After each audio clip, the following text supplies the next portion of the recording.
Okay, a bit of history about this technique. Years ago, there was a guy called Sanford Augustus Moeller who basically observed Civil War marching drummers in America, and he noticed they could play for long periods of time without much fatigue by using certain movements on the snare drum.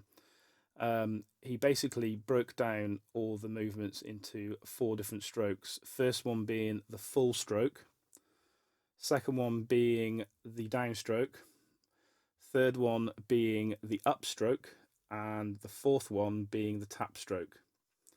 So what we're going to do is we're going to quickly explain each individual movement, and then we're going to try some exercises to put all these together, okay? So first of all, drop your shoulders down naturally by the sides with your arms holding the stick, as we've already explained in previous lessons, okay? Hold the sticks down, relax, completely relax. Bring your hands up from the elbow into a V position, okay? If you want to see what the starting point is in the air, I would say it was an A shape, like that, okay? And if you bring it back down to the head, into the center, that's the kind of your playing position. Thumbs on the side, okay? Fingers wrapped around the stick, but not too tight, okay? You want a bit of movement. The other thing is, in this hole here, you want to be able to push a stick into that gap there, okay? You don't want it so you're tight and you're closed up like this, okay? You want it so you can stick a stick through that gap, so you want it quite loose in that area, okay? And you want quite, floppy bendy wrists basically, okay? So nothing is coming from bringing the shoulder up, it's all coming from the elbow and the wrist, okay? All right, so basically let's start again. So we relax our arms down by the side, and then I'm just going to do the right hand first, okay? So we bring the right hand up, okay? Now the full stroke starts high, so you start at that first A-frame sort of position with one hand, and then what you do is you rotate the wrist down and let the stick drop, okay? Okay, as soon as that stick hits the head of the drum, you want it to be able to rebound straight up again. So basically a full stroke starts high and ends high. So you start at this position, rotate down, let the stick come back up again. The stick grip is actually quite loose on this one, okay? So start high, end high. Start high, end high. Okay, try that with the left hand as well. Start high, end high.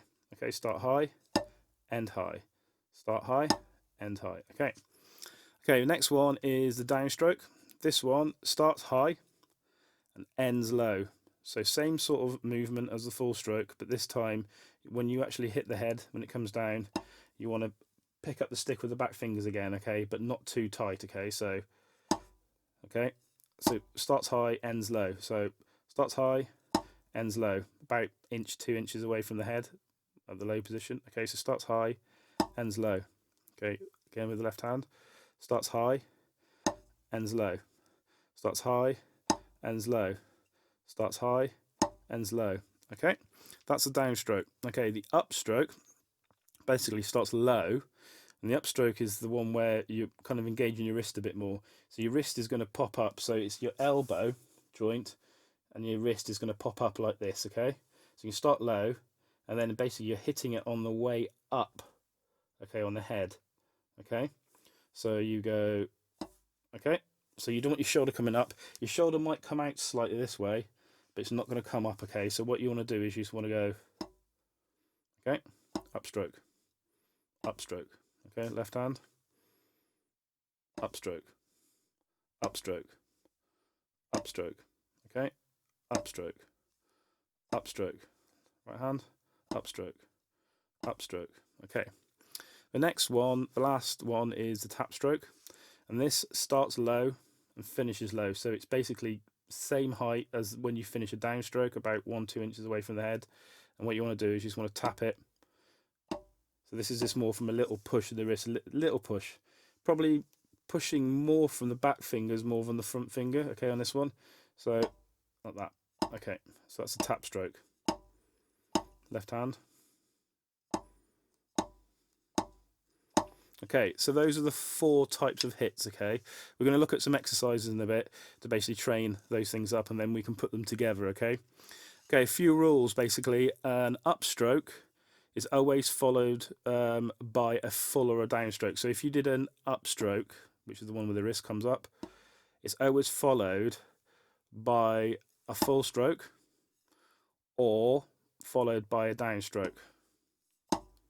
Okay, So upstroke into full stroke, which goes high, ends high, okay? Or upstroke into a downstroke, which ends low at the end, okay? So up, down, up, that's a downstroke, up, down, okay? Up, full, up, full. You know what I mean? Okay, so, and you can do that with both hands. So there's a few rules on that, okay? A tap stroke, which is a low one, okay, is never followed by a full or a downstroke, only by another tap stroke or an upstroke. So if you're doing tap strokes, you know, tap stroke is followed by another tap stroke, or tap stroke is followed by an upstroke ready for a downstroke or a full stroke.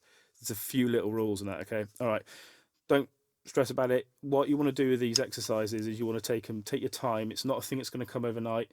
You need to practice this constantly, and just take your time with it. Really take it slow. It's more important to get the movement correct, okay? It's like a dance, okay? You want to make sure that the movement is executed correctly, okay? And then what you'll find is when you start playing, like, you know, accents and more complicated things, this will start coming in, this movement. The faster you get, the movement gets smaller. It's still there, it's just a smaller motion. But when we first start off, we really over-exaggerate it, okay? So basically, remember, take it slow with this and relax. Make sure your limbs are relaxed. You don't want to be tense when you're doing this, okay?